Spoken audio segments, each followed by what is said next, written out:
ప్రియమైన వాళ్ళారా, ఇలా మరొకసారి కనబడడానికి దేవుడానికి ఇచ్చిన అద్భుతమైన అవకాశం బట్టి దేవుని నామం మహిమ కలుగుగాక. ఆమె ఈరోజు ఒక మంచి ఆలోచన తెలుసుకునే ప్రయత్నం చేద్దాం.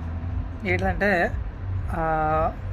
బైబిల్ గ్రంథంలో చాలామంది భక్తులు వారి యొక్క ఆలోచన విధానం ఎలా ఉంది అని ఆలోచిస్తే ఒక అద్భుతంగా ఉంటుంది. వాళ్ళ ఆలోచన విధానం ఎలా ఉంటుందంటే, వీళ్ళు ఏమైనా లోక సంబంధమైనవి ఏమైనా అడిగారా అని అంటే లోక సంబంధం ఏమి అడగరు. ఎందుకంటే వాళ్ళ ఆలోచన విధానం అలా లేదు.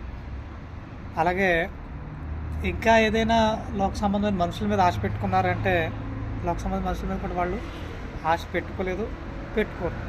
ఎందుకు పెట్టుకోరయ్యా మీరు అంటే, ఎందుకు మీరు ఈ లోక సంబంధమైన వాటి మీద మనసు ఎందుకు పెట్టుకోవట్లేదు అని అంటే వాళ్ళు చెప్తారు, మేము ఈ లోక సంబంధమైన వాటి మీద మనసు పెట్టుకుంటే మా ప్రభువు మాకు సహాయం చేయడు అంటాడు. కీర్తన గ్రంథంలో కూడా రాజులు నమ్ముకోవడం కంటే,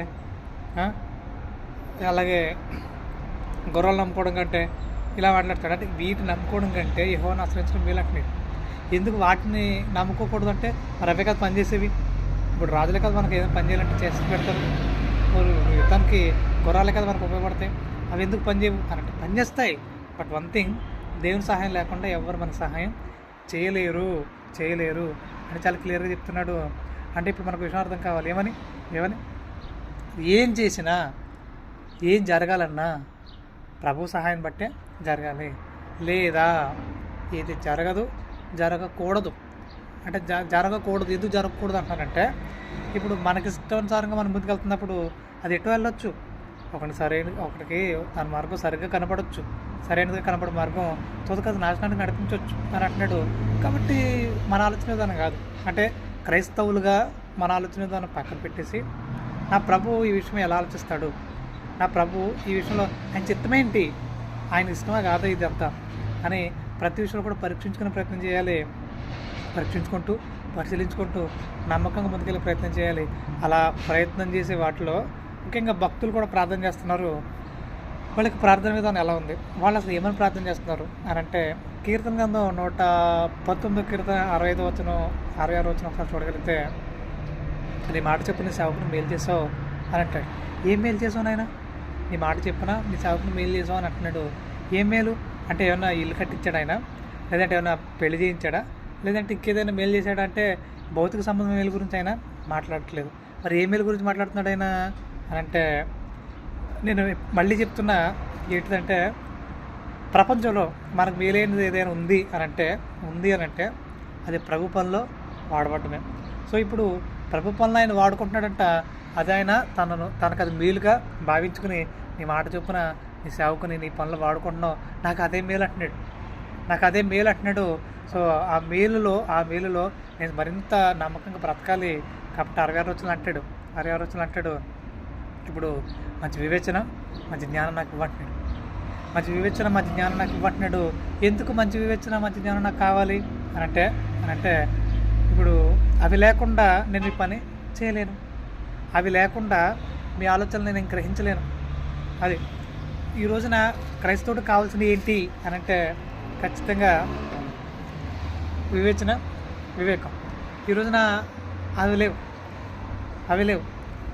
అవి ఏమాత్రం కూడా ఇష్టపడట్లేదు చాలామంది క్రైస్తవులు. మరి ఏం కావాలని ఎందుకంటే ఇవి లోక సంబంధంగానే అడుగుతున్నారు, లోక సంబంధంగానే కొనసాగుతున్నారు. మరి దేవుడు వాళ్ళని ఇష్టపడతాడా? ఆయన నా దగ్గరకు వచ్చి నన్ను ఏం అడగాలో నీకు తెలవాలి. ఇప్పుడు సీఎం గారి దగ్గరికి వెళ్ళి, అంత హోదాలు ఉన్న ఆయన దగ్గరికి వెళ్ళి, సీఎం గారు మా పక్కన వీధిలో డ్రైనేజీ క్లీన్ చేయలేదు, మరి మీరు వచ్చి క్లీన్ చేస్తారా లేదంటే ఎవరైనా పంపిస్తారా అని అడుగుతారు. ఎవరైనా వెళ్ళి అంత హోదాలో ఉన్న వ్యక్తి దగ్గరికి వెళ్ళి ఏదో బలమైన పని అడగాలి, లేదంటే బలమైన విషయం గురించి మాట్లాడాలి. అంతేగాని అంటే చిన్న విషయాల గురించి మాట్లాడితే బయటకు గెంటేస్తారు. అంటే ఈ లోక సంబంధమైన అధికారుల దగ్గరికి వెళ్ళి అంటే చిన్న విషయాలు మాట్లాడితేనే వాళ్ళు పట్టించుకోరే, చీకొడతారే. మరి పరలోకమందున్న తండ్రి సర్వలోకానికి అధిపతి, మరి ఆయన దగ్గరికి వెళ్ళి మనం ఏం మాట్లాడాలి, ఏం మాట్లాడితే హోదాగా ఉంటుంది అని అంటే, ఆయన ఎవరు? వివేకవంతుడు, జ్ఞానవంతుడు, జ్ఞానానికి మూలమైన. మరి ఇప్పుడు ఆయన దగ్గరికి వెళ్ళి మనం ఏం అడగాలంటే జ్ఞానాన్ని అడగాలి. ప్రభా, నేను బ్రతకడానికి నాకు జ్ఞానాన్ని ఇవ్వండి అంటే ఏ విధంగా బ్రతకడానికి? ఈ లోకంలో బ్రతకడానికి కాదు, లోకంలో రకరకాల వాళ్ళు మోసం చేసేవాళ్ళు ఉంటారు. సో ఒక్కోసారి మన తెలివి సరిపోదు, మనం మోసంలో పడిపోతుంటాం. ఒకవేళ ఆ మోసంలో పడిపోయినా వెంటనే సరిదిద్దుకుని మనం ముందుకెళ్ళేలా ఉంటుంది. అది పర్వాలేదు, ఏం కాదు, పోతే కొన్ని కొన్ని డబ్బులు పోతాయి, లేదంటే కొన్ని వస్తువులేని పోతాయి అంతే తప్ప దానివల్ల ఎలాంటి నష్టం లేదు. కొంచెం తెలివిగా ఉండాలి, సంతోషం. కాకపోతే అసలు తెలివి ఏంటి, అసలు జ్ఞానం ఏంటి, ఆయన దగ్గర నేర్చుకోవాల్సిన జ్ఞానం ఏంటి అని అంటే, ప్రభా ఈ లోకంలో నేను ఎక్కడ కూడా పాపంలో పడిపోకుండా, ఈ లోకంలో నేను ఎక్కడ కూడా వ్యర్థమైన వాటిలో వెళ్ళిపోకుండా నాకు మంచి జ్ఞానాన్ని ఇవ్వండి, నాకు మంచి వివేచన ఇవ్వండి, మీకు నచ్చినట్టుగా నేను బ్రతకాలి, అలాంటి వివేచన వివేకంతో నన్ను నింపండి ప్రభా అని ప్రతి క్రైస్తవుడు, ప్రతి భక్తుడు ప్రార్థన చేయాలి. అక్కడున్న భక్తుడు అదే ప్రార్థన చేస్తున్నాడు. నాకు మంచి వివేచన ఇవ్వండి ప్రభా, నాకు మంచి వివేకాన్ని ఇవ్వండి ప్రభా, అప్పుడు నేను మీకోసం పనిచేయగలుగుతాను, అప్పుడు మీ పనులు నేను కొనసాగలుగుతాను, మరింత బలంగా వరదలగలుగుతాను అంటున్నాడు. అలాంటి ప్రార్థన ప్రతి క్రైస్తవుడు చేయాలంటున్నాడు. మరి ఎంతమంది క్రైస్తవులు ఇలాంటి ప్రార్థన జీవితం కలిగి ఉన్నారు, ఎంతమంది క్రైస్తవులు ఇక మీదట ఇలాంటి ప్రార్థన జీవితాన్ని కలిగి నడుచుకోవాలని ఆశపడుతున్నారు? ఖచ్చితంగా కామెంట్ చేయండి, ప్రార్థన చేసుకుందాం. పరిశుద్ధుని తండ్రి, ఈ విధంగా మీ పిల్లల్ని కలవడానికి, మీ పిల్లలకు మంచి ఆలోచన ఇవ్వడానికి మీరు మాకు అనుకరించిన అత్యద్భుతమైన అవకాశం బట్టి నేను అవును వెంకటం మరింత పరిపూర్ణత మమ్మల్ని అడుగులేస్తున్నారు తండ్రి. మీ చిత్తమతి ప్రభావ ఇలాంటి ప్రార్థన జీవితం మేము కలిగి ఉండడానికి మీ గొప్పదైన కొరకును మీ పరిశుద్ధాత్మ సేవకు అందించిన కూడా ప్రార్థపడుతుంది.